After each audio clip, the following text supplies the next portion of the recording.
After all the talk about a championship fight between Norris and Verstappen, somehow Ferrari come out with a 1-2, and Verstappen increases his championship lead after the United States Grand Prix. Mistakes and penalties were some of the big talking points of the race, including Norris once again losing his lead at the start of the race, Hamilton's maybe worst week of his career, and too many questionable decisions on penalties this weekend really rounded things out. We saw controversy after controversy with those penalties, and we saw what could be some pivotal moments in the careers of multiple F1 drivers like Colapinto and Lawson scoring some points. Let's talk about that. Hello everybody, my name is Michael, and welcome back to Last to First.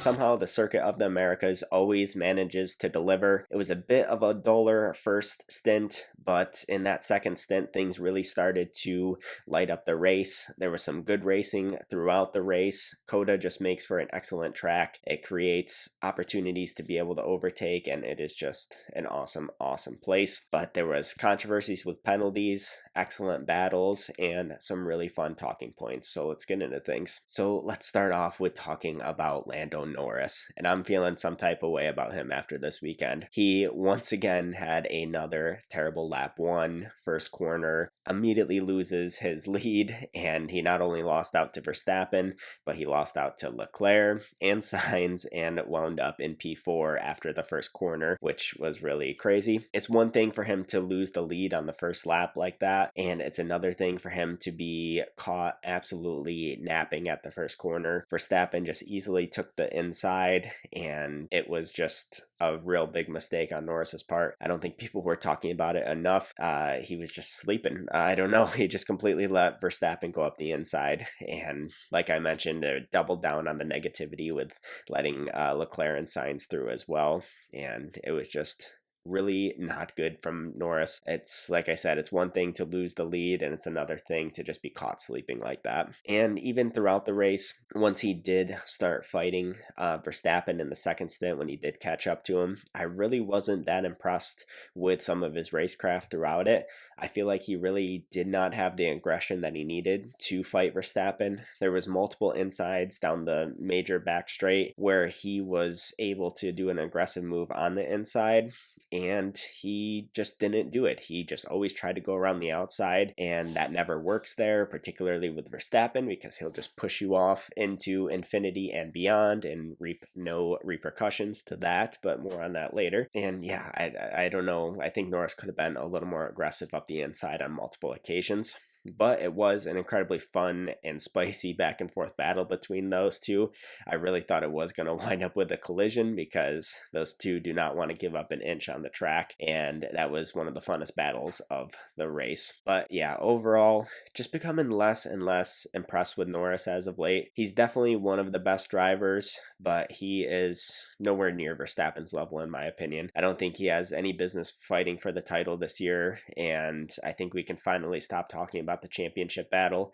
I know it wasn't a major swing, but he did lose out more points to Verstappen, and it will be quite the tall order for him to be able to claw back at Verstappen with the championship, especially with the Red Bull being competitive again, and with the amount of mistakes Norris is making this year. I think it's too tall of an ask for him. So please, let's stop with this championship battle. I know everybody is wanting one, of course. Is what we all want in Formula One, but I think it is officially over now if it wasn't already before.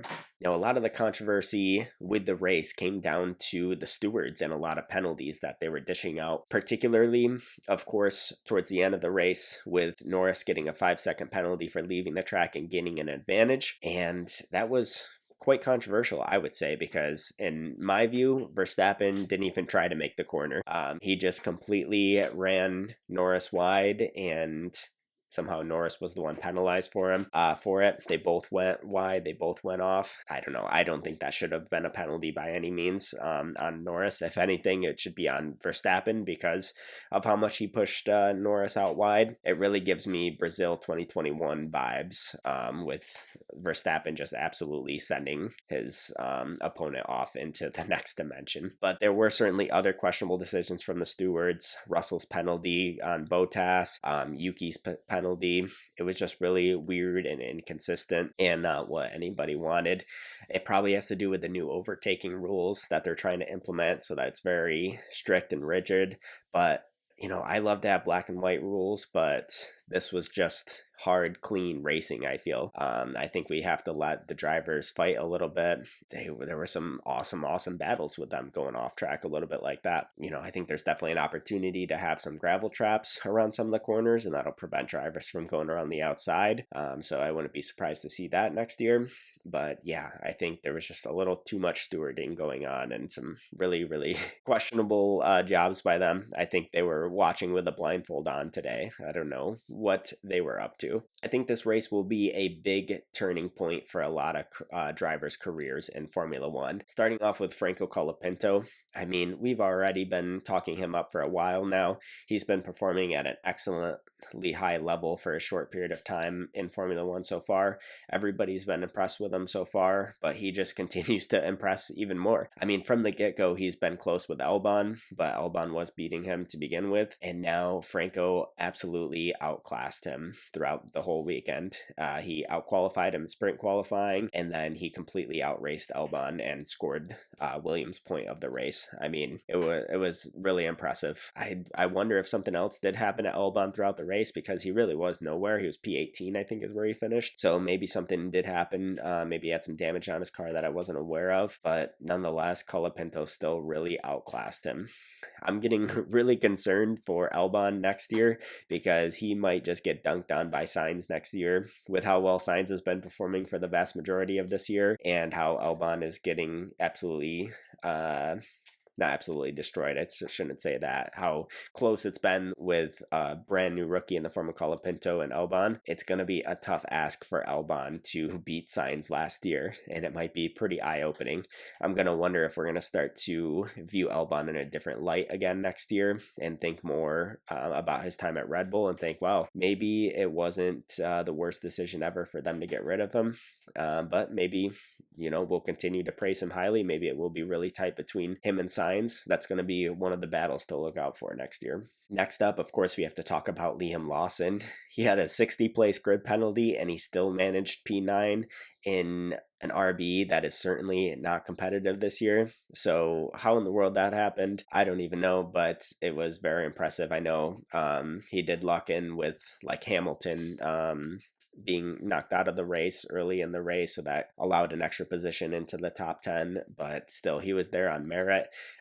He was faster and better than Yuki throughout the race, despite Yuki having, even before Yuki's penalty, he was beating him. And overall, it was just a really impressive, proper debut for Liam Lawson. And we'll see if he can continue that run of form throughout the next few races here. Speaking on Yuki a little more, he had a pretty competitive weekend overall. He was having a good race until he got a 5-second penalty, and then he made a mistake and just spun on his own, just a really clumsy mistake. But that, I think, alone just shows why Red Bull don't want him in the car for 2025. That was just a completely unnecessary, stupid mistake. And he could be performing very well throughout the weekend and then just have a really unnecessary mistake like that. So disappointing for Yuki and really promising for Liam Lawson. And I think it's not looking good for the next driver I'm going to talk about, Sergio Perez. I think his seat is toast, honestly. I think with Lawson performing half as good as he did, if he even performs half as good throughout the rest of the year, I think Perez is done in for. Perez just had another bad weekend overall. I mean, even Yuki was having a good weekend before his questionable penalty and his clumsy spin. I think both drivers have been making a really solid case this weekend for them to be put in that Red Bull seat in 2025 in place of Sergio Perez. I think it's very likely going to be Lawson in that car next year. Perez was 9 tenths off Verstappen in quali. I know he didn't have a second run, but neither did Verstappen. And he was well over 30 seconds behind in the race. And it was just another shocker for Perez. It is not looking good for his 2025 chances. I have to give a special shout out to Lewis Hamilton for having probably the worst weekend of the year and maybe even of his entire career. It was such a not good weekend. I mean, it was a tale of two halves. He could have had sprint pole on Friday, but then he was P19 in regular qualifying, made an absolutely rookie unnecessary mistake in the race, and it was just really, really horrendous weekend for him. One to forget forever. His year this year is really making me believe that Leclerc is going to beat him pretty handedly next year. I could be wrong. I think the Lewis of old is still certainly in there, but he has not been doing so well, and I've been extremely disappointed, particularly in qualifying. Of course, he has not been doing so well this year. Normally in the races, he's still been very competitive, but this was just an absolute shocker from Lewis Hamilton. Let's also talk about Carlos Sainz with how spicy he was throughout the entire weekend. I mean, I've never seen him race so hard before. He was racing Leclerc the hardest I've ever seen, I think, in the sprint race, and he was just racing like his career depended on it between the sprint race and then him racing Verstappen in the main race, and he might have won the race had it not been for his engine issues. Luckily for him, they did seemingly eventually get resolved, but he was just on fire. He was a spicy chili this whole weekend, and I don't know what got into him, but the car must have just been suiting him, and I think he was well deserving of at least a P2, and I was very impressed with him throughout the weekend. Ferrari, just overall, I was surprised by this weekend. They were one of the few that didn't bring any upgrades, and I think they just kind of honed in their setup, honed in their past upgrades that they had, and they had really surprisingly good pace, and they had great strategy that allowed Sainz to get past Verstappen, so that was surprising to see, not something you always see with Ferrari. Unfortunately for them, their 1-2 has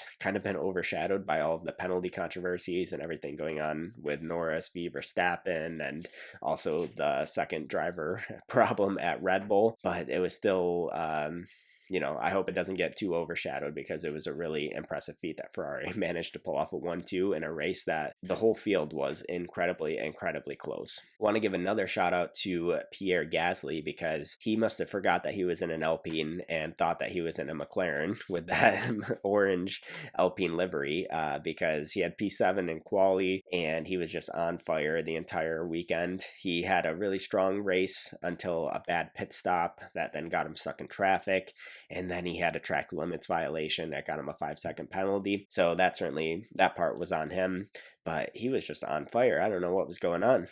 Those Alpine updates that they brought seemed to be a really positive step, and he was just on top of it throughout the weekend. Unfortunately for him in Alpine, it did not equate to any points, but it does look a bit promising for them. Now, updates that did not go according to plan was Aston Martin. They have some more trash upgrades. They can't seem to upgrade a car to save their life. I don't know what's going on with their process, with their correlation, but every time they put an upgrade on that car, it seems to just go backwards, and they are nowhere near the front of the field.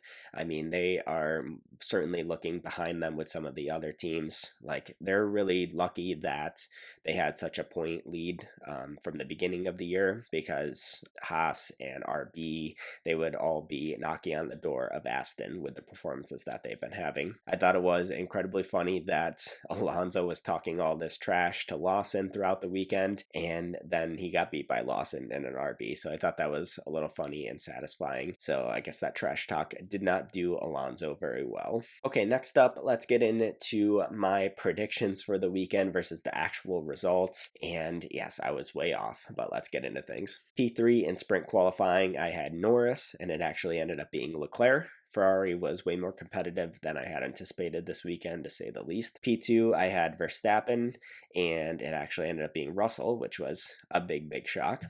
And then P1 in sprint qualifying, I was predicting Leclerc, but I thought that would be more of a McLaren one-lap masterclass than a Ferrari pace advantage, and it actually ended up being Verstappen. In the sprint race, I had Leclerc in P3, and it wound up being Norris. P2, I had Verstappen, and it wound up being Sainz. And P1, I had predicted Norris, and it actually ended up being Verstappen, who finally broke his kind of win drought for the first time since June, even though it was just a sprint race. But yeah, after that sprint race, it was looking pretty ominous, and after qualifying, regular qualifying, it was looking pretty ominous for a Verstappen and Red Bull win. He had multiple tenths up on Norris's pole time for regular qualifying, and he was pretty comfortable in the sprint race as well.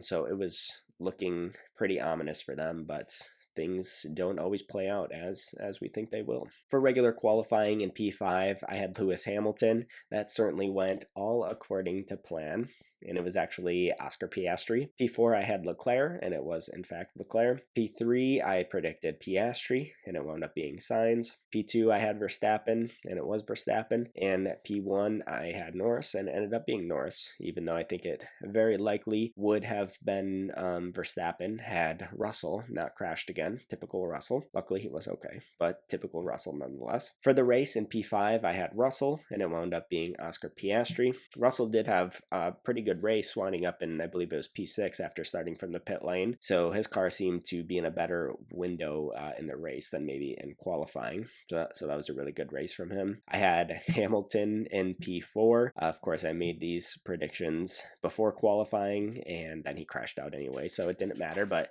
he made like 5 places on the opening lap, only to crash out a few laps later, which was so frustrating. But yes, just Lewis Hamilton's year here. Norris wound up in P4, which was a terrible result for his championship hopes. P3 wound up being Verstappen, and I had predicted Piastri. P2, I had predicted Norris, but it wound up being Sainz. P1, I predicted Verstappen, and it wound up being Charles Leclerc with another win. Who would have predicted that? For my masterclass of the weekend, I went with Williams, and I would say tentatively, yes, I got that right. I think it was more of a Colapinto masterclass, with Albon having a stinker, so one half of the garage was a masterclass, other half not so much. My disaster class of the weekend was Sergio Perez, and that was definitely a disaster class. He was completely outshone by both RB drivers, particularly Lawson, and it was just not a good weekend for him. Just big gap to Verstappen in qualifying and the race.